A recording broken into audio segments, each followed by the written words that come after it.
Hey guys, thanks for tuning in. I'm Zach. I'm John Earl. I'm Leif. What we're doing here is a little Q&A session. A lot of you guys sent in messages on Facebook, Instagram for us to answer, and that's what we're here to do. The first one, you guys were interested in white tattoos and how they hold up and the integrity of them. Leif, what do you think? That's a fine line. If you're doing something really small and it's in an area that doesn't get a whole lot of sunlight, I would say it's okay. But that's something you want to keep simple. You want to keep small, and you want to keep really good care of it. Large scale, I wouldn't do it. It's a bad idea. It has a tendency when it gets in sunlight to sort of like beige like the first time. So pretty difficult to keep it looking white forever. But thanks Pinterest for us getting 1,000 requests for it a day. Oh, Pinterest. I liked it. I reblogged it. All right, the next question we have is Tupac or Biggie? Personally, I say Biggie. Biggie. Next question. All right, I don't think that took much. Biggie, next question. Let's go. Next question. This is a question we get asked a lot. How much artistic freedom do we prefer when tattooing? I personally would like a little bit of direction. It's sort of hard for me because my tastes aren't exactly the same as most people to just create something out of the blue that they're going to love. I'm going to need a little bit of like input from my client, but not to the point where they're kind of stifling my creative process, because I'm going to be able to come up with stuff and add things into it that they wouldn't even consider, and it's really going to help the design and have a lot of like practice and years of input that I can put into it. But that's just me personally. I need a little bit of guidance, like point me in the direction you want me to go. What do you think, Zach? I agree. I agree 100% with what Leif said. Especially if I don't know the client, it's hard for me to tell a stranger what exactly to put on their body without, any guide of exactly what they want to do or anything like that. But pretty much what Leif said, I 100% agree with him. Like, give us a little idea and let us run with it. Give me a little bit. This can go as far as piercing end with John Earl.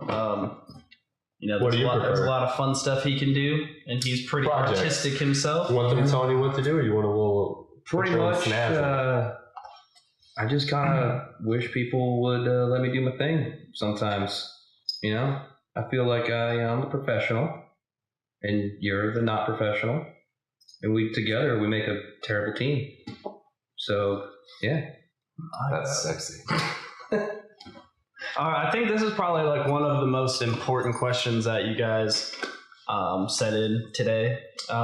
This one hits close to home. It really does. It's something that we hold close to our heart. Something that most of you, if you know us personally, so this is something that we take very seriously. It's who's pitching and who's catching out of the team. I myself would like to say that I'm catcher. I'm fair. I'll go either way. Usually, I prefer to be the pitcher, but I'm a team player. So Leif, on the other hand, he's a little high class and a diva. So I'm a top. If you know me, I'm a top. I'm a triple threat, even though there's only two. He's telling me something to say, and I don't know what it is. You like the power bottom. Power bottom. I don't know what that is. He's like the base of a pyramid. He has sex with like I'm a bigger pyramid's dude. Worth of guys. I'm a bigger guy, so it takes a lot for me to move. So the more on my back I am, the easier it is. So. I didn't know this. But I did play catcher in baseball. So yeah, and I was a pitcher in baseball. I thought that's what we were talking about. I got kicked out of baseball. Anyway, this is awkward. Good advice for aspiring artists. Don't suck. Yeah, don't suck. That's what we pride ourselves in, is not sucking. There's a lot of things you can do to not suck. Leif doesn't really know all of those things yet. Something he'll learn eventually. But for myself, I'm good at not sucking. Practice makes perfect. Unless you really suck. Unless you're bad at practice. Yeah. And then I feel like Then quit practicing. Yeah. If you suck at practicing, you're really stop wasting practicing. your I time. think it's not a good thing. On a serious note, I will say try harder. Every single time. Try harder. Yes. Try harder than you did the last time. Try harder than you might be comfortable with this time. And if you think you're already good, you're not. You suck probably. So And you stop thinking plateau. you're You're good. not a pyramid, you're a Yeah. plateau. I think being your own worst critic is good. As soon as you, like he said, as soon as you start thinking you're good, that's when you're going to plateau. I mean, you just heard how good Zach is at being his own worst critic. I'm So. plateaued pretty much as I can be right now. It's kind of doing this thing. But yeah, just look up to people. Just study your art, whatever form it is, whatever medium you like to use. Study people. Ask questions. Get as much education on the matter as you possibly can. This is a question I get asked a lot. Why are my eyes so dreamy? Well, I can answer that for you. At a young age, I actually suffered a very serious issue with my health, and I actually had to donate my eyes, to help someone else out. That actually, you know what? I fucked that up. Anyways, Lay's eyes are dreamy, and well, there you have it. Next question. I would say it was Next question. all right. Genetics was gonna be Next question. I don't know who Jenna is, but she had nothing to do with it. It's Jenna Edix? John's Oh, Rachel's neighbor? yeah. No. No, she lived on third floor, second from the last build or not building. Clifton She Hills? had Yes. the welcome thing on the door that she used to. She used to knock it. You move that to the side. Used to knock it. She was lived the with girl Teresa. that we always made fun of putting carrots in her back pocket because we always told her she was going to fall on it. That wasn't the girl that lived with Teresa. Who am I thinking She of? actually fell on the That's carrot. Margaret. Oh! Yes. Exactly. You always get them. Yeah.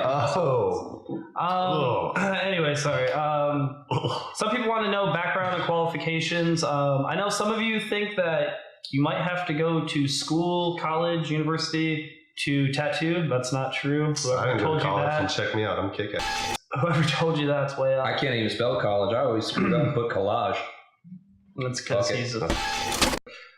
That's why he pierces. Ew. I can't spell that either. But qualifications, most of the time you get an apprenticeship at a tattoo studio. With apprenticeships, you definitely want to find a quality studio, reputable artists that you look up to. You're only going to be as good as the people that are teaching you. I mean, you could be better, but that doesn't happen. Unless you're very a often. Mm-hmm. prodigy. And not the band Prodigy.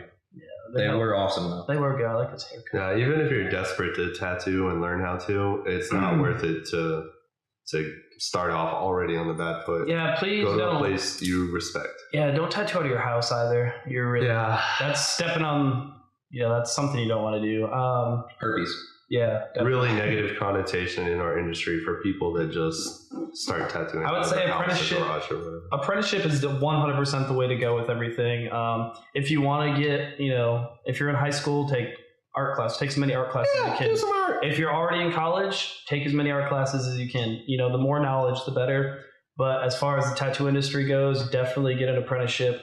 Do it the right way. Be patient. Some of our people that have came through our doors that are now full-time tattoo artists from us spent 2-3 years trying to get an apprenticeship with us. And, they were patient. They waited, and now it pays off. They get to do what they love every day. So, Go ahead. Big ups. He'll probably never watch this. All right. If you guys have any more questions, though, regarding that, feel free to ask them. And every week we're going to be doing this. So I'm sure there's a lot of things that we're not really touching on this first one. There was one more that we missed, actually. Yeah, somebody wanted to know if we were down with the OPP. Really? Do we look like Americans? Yeah, I think I can speak for all of us and say that we are actually down with the OPP. Yeah, you know me. Hold on, guys. What? Hold on. This is important, I think. You can't write upside down. Oh yeah. We're also going to be running a lot of the $500 all-you-can-take specials on Facebook. We're gonna, every week there's going to be 4 $500 specials. You click the little claim button and you hurry on in here and pay for it, because you book it and pay for it the week and get tattooed that same week. And there's only going to be 4. There's only going to be 4 a week, and you're getting, anywhere from $1,000 to $1,500 worth of work for $500. So it's definitely a great deal. Definitely jump on that. There's a lot of piercing specials on there. You can click that little claim button on Facebook also and get in with this handsome fella. It's good. Get holes put in wherever you want them. That came off a lot. Cookies and nipples are out right now. But, distracted by them. Wow. It's good. Keep them. Keep them out. They're kind of dainty. They're like small little gumdrops. Can we bring him in here? Can we bring him in? Yeah, hold on. Can we bring him in here? Bring him in. Bring him in. Come on. Can you come here? Hey, come here. Hey, Baba. Can you come here real quick? Hey, Baba. Get in here. Get in here. Get in here. Get in here. Oh, that was like a creepy, like, God. Make it This is Cookie, Christopher Cook. He's actually our Cooked in LaRue. most recent apprentice that we've had at the studio. Hashtag bat tats. Yeah, word. He can actually touch on a little stuff real quick about the qualifications, Snapbacks and bat twos. apprenticeships and such, and how patient he was and waited and what he went through to become a tattoo artist. I actually feel like I got off pretty easy. I've heard some pretty interesting horror stories of people that have apprenticed and done a lot of crazy, sketchy things to get where they are now, and I got pretty lucky with these guys. So I've heard of people Don't look at me. drinking weird bodily fluids. Drinking pee-pee. I did take 2 shots out of Licking from off Zach's comforters throat at and random Earl's throat. hotels. Hey, He threw up on my shoes. and my shirt. Was it the baby bird? It was It was a baby bird. to my If you don't know what a baby bird shot is, you've never really done anything with your life. And you It's suck. pretty much say I take a shot, I swish it around real nice, and then I Can we do one right now? squirt it in your mouth, and you drink it. Like a baby bird and a And mama that bird. just pretty much bonds us for life. We become one after that. I've never thrown up so quickly. Yeah, on my Twice shoes. in a row. I've And never- I really like my shoes usually, so I didn't appreciate it. But Hey, is there there's anything always, else you guys want to talk about? Always with comes these with a folks? stool. They're really good at. Regarding apprenticing and upcoming aspiring tattoo artists, make sure you keep up to par with your artwork. I feel like that's important because once you learn how to tattoo, there's a lot of technical things to learn about it, but you always have to keep your artwork above par and keep it, innovative and a little bit different. You're welcome, man. Good. Hail Satan. All right, guys. I want to thank y'all for stopping by and checking out our first update for Studio 13. Like I said, every week we're going to be doing this, so send in your questions. Thank you. Arrivederci. Todd, you look good.